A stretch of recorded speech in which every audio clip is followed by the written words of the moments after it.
Deleted Session, February 9, 1976.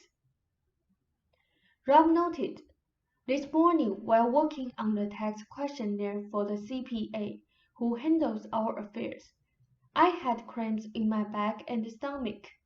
They came on while I was talking about money with Jen. I had asked her recently if Seth could say something about my too frequent upsets with my stomach and the side. Anyhow, they said, "Good evening. We will begin with a dissertation on your attitudes toward taxes. The reason for the difficulty with the muscles is so obvious that I am surprised you did not make the connections yourself. It is not the fact of the taxes so much that annoys you, as the uses of the taxes. For you resent being forced to contribute your money to what you think of as stupid national policies. The nuclear power plants are connected in your mind. It seems not only as money taken from you or from Ruber, which annoys you more, since you think he worked so hard for it, but worst of all, the money is being spent to promote national stupidities of distorted beliefs, to which you are diametrically opposed. On the one hand, our work and yours is largely devoted to poking holes into the official one-line consciousness, and on the other, you find yourself financially responsible to contribute to its policies. In your mind, you creatively envision the ideal, the sanity of some future culture that, helpfully, our work and others will bring about. If not tomorrow, sometime. On the other hand, you face the evidence of today, almost, though not quite.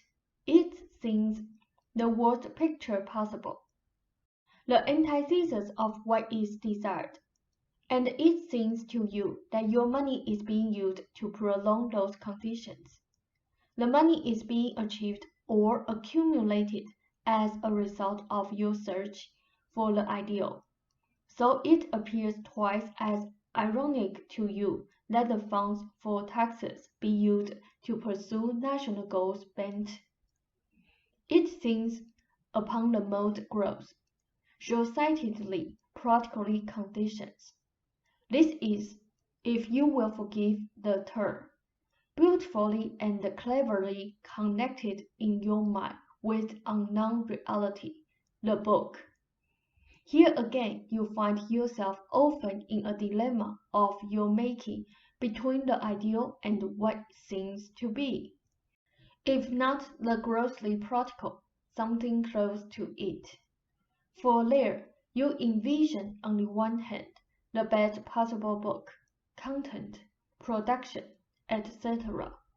And as if to purposefully torment yourself, you also envision the opposing gross practical product that could possibly result, a product that would only mark by contrast the ideal that is also so vividly envisioned. More than this, again, any money thus acquired in the future, as in the past, would go to promote the continuance of the very system that, left alone, would mutilate our book and continue idiotic cultural and political policies that are opposed to what you stand for. I will pour some wine and leave you to contemplate in all the way I show that I understand your thoughts. That's it, the material's extent. I will do better, for I have suggestions that will help you. Now, as Ruber often imagined the worst possibility, and thought that he was being practical in doing so, in terms of his physical condition, guns and all, so you do the same thing in these given areas. With the book, you are in torment, as you contemplate the difference between what seems to be the ideal and its fierce actuality. It literally seems more practical and realistic to you that practice will somehow ruin the book than it does to suppose that they will in any way help in bringing about the ideal. When you let yourself go, your natural feelings lead you to fear that they will mutilate photographs, or in some way cheapen the book, dragging it down from the ideal. You have not really gotten it through your head that such thoughts do not represent practical reality, but impractical reality. But the main problem is the dilemma caused by the difference between the ideal and a feared, opposing actuality. This applies also to the texts, for in the back of your mind, you also think of the good same uses, the ideal in usage, to which such money could be given. The conflict causes tensions. The same applies to your feelings until very lately, concerning your mother and the photographs. Here, you had your feelings that photographs of the family would disclose a practical actuality far less than, for example, your mother's ideal image of herself. You feared that in life she was always wounded by photographs because they showed her to be so far less than she wanted herself to be or appear. Robert's connections the other evening concerning your mother were correct. Rob noted, I have a record of this for use in unknown reality. They said, now your money paid in taxes will go to support a system that, when all is said and done, presently tries to support its citizens despite all its weakness and stupidities. It does, as Robert thinks often, support other poor but gifted youngsters, and poor and ungifted youngsters. Rob noted with amusement. They said it preserves a quite necessary organization in which, overall, nationally at least, changes do occur for the better without massive disruptions. Your money will go into ventures you approve of. Underline that sentence. It will be used to support people or ventures that in one way or another seek goals that are in line with our work. When you thoroughly understand what is meant by the entire safe universe concept, then the physical, cultural climate is understood as a medium through which the ideal can be expressed. The ideal is meaningless if it is not physically manifest to one degree or another. The ideal seeks expression. It seeks those channels that it instinctively knows will yield expression. In doing so, it often seems to change or alter in ways that are not understood. Yet those very distortions may be the very openings that allow others to perceive. The Benton, Rob noted, pocket book. They said covers are a case in point. In poor taste, it appears sensationalized. Copycats, unartistic. Those books are for the mass market, and they touch certain elements in the mass mind that are for miracles, looking for the wrong reasons for the wrong things, displayed its things for the wrong reasons. People will be drawn toward those paperbacks and led toward the ideal. Those people are not used to understanding their own symbolism, so symbols are used, again in poor taste. It seems to both of you, in a way this is a kind of snobbery. Truth is not necessarily in good taste, and it comes in many clothes. It can never embarrass you. It can never make the ideal shoddy, if the ideal is within to begin with. This does not mean there are not, for your understanding, good products and bad products from your vantage point. It means that the ideal takes many guises, speaks in many forms and voices. What you think of as disclosure is the apparent difference between the ideal and the actuality as you understand each. Take your break. Now, returning to our material. In a way with the book and with your art, your purpose is the expression of the ideal, and that expression must be physically materialized. Obviously, if you were running a race, you would focus upon your own sensations of speed and agility, trying to bring about a perfection of motion. You would consider it obviously impractical to focus instead upon any impediments that might be in the way. You would know better than to mutter over and over to yourself, I will never make it. I am going to trip here, or there. Or someone is going to trip me up. Or certainly someone will throw a stone in my path, even though someone may have thrown a stone in your path in the past. As a runner, such things would vanish from your mind as you concentrated on the feelings in your body of motion and agility. If you thought of some particular motions that would help you and add to your performance, it would of course be obvious self-defeatism if you said ahead of time, no, it probably would not work. Someone will most likely shove against me to mar that particular motion. Your joy, your challenge, should be in the expression of the ideal as you see it, whether or not you can in your turns count upon the consequences or the impediments, whether or not the expression comes to fulfillment in your turns, and even if it seems to fall on ground on which it will not grow. As an artist alone, your purpose is expression, which involves disclosure, the difference between the ideal and the actual. Be reckless in the expression of the ideal, and it will never betray you.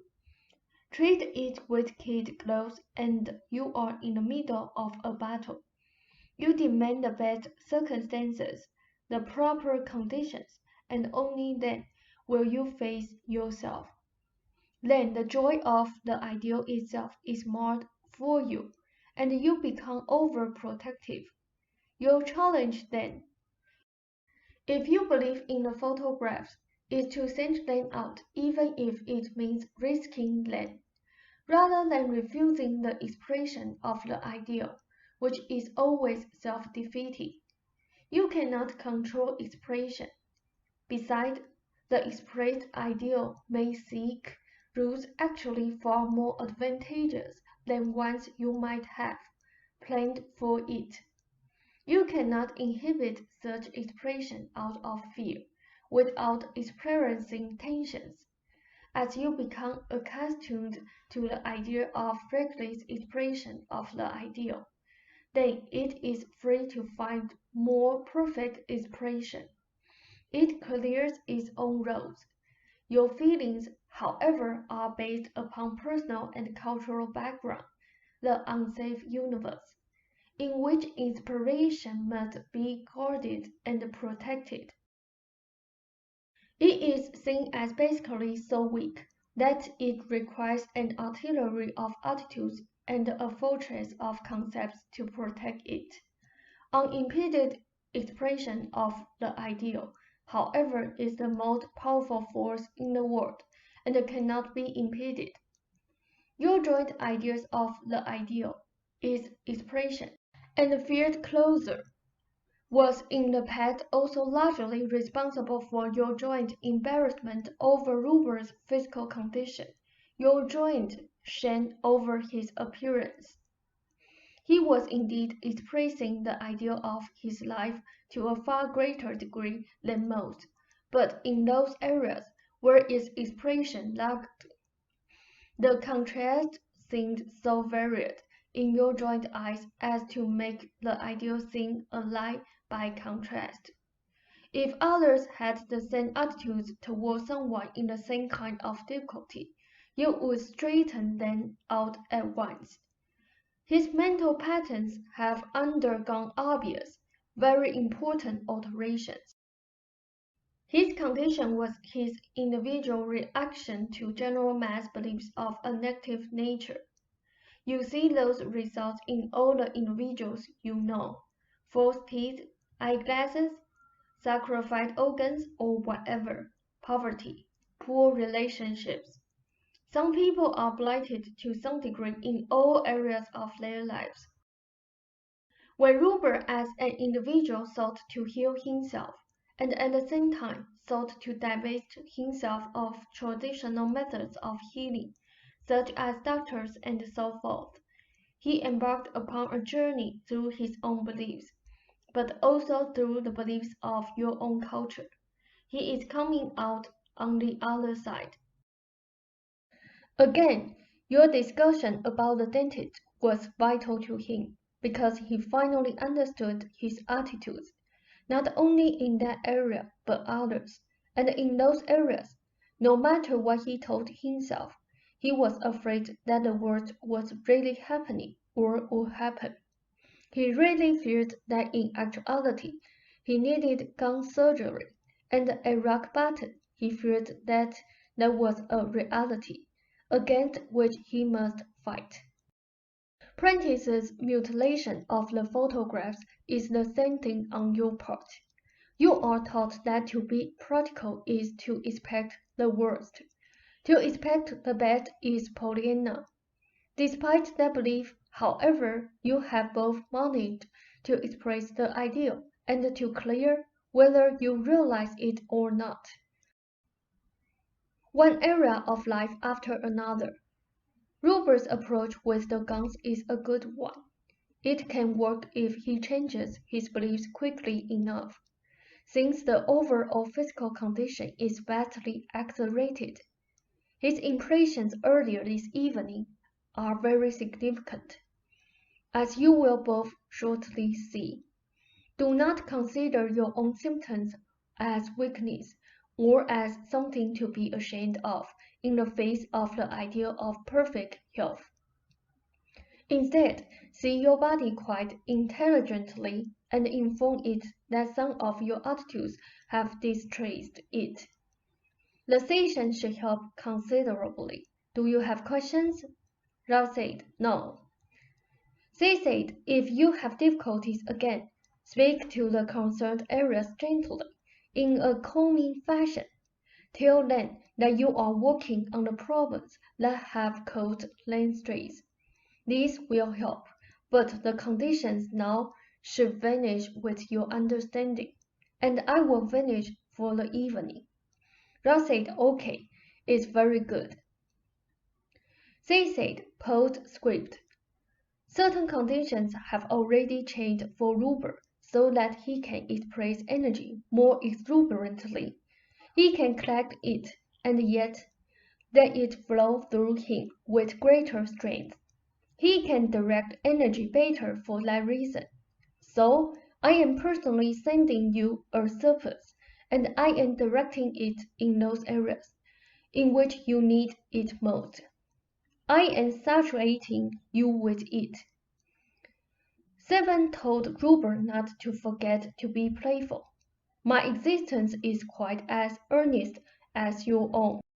Yet may I also remind you to remember and to encourage the playful elements of your own being.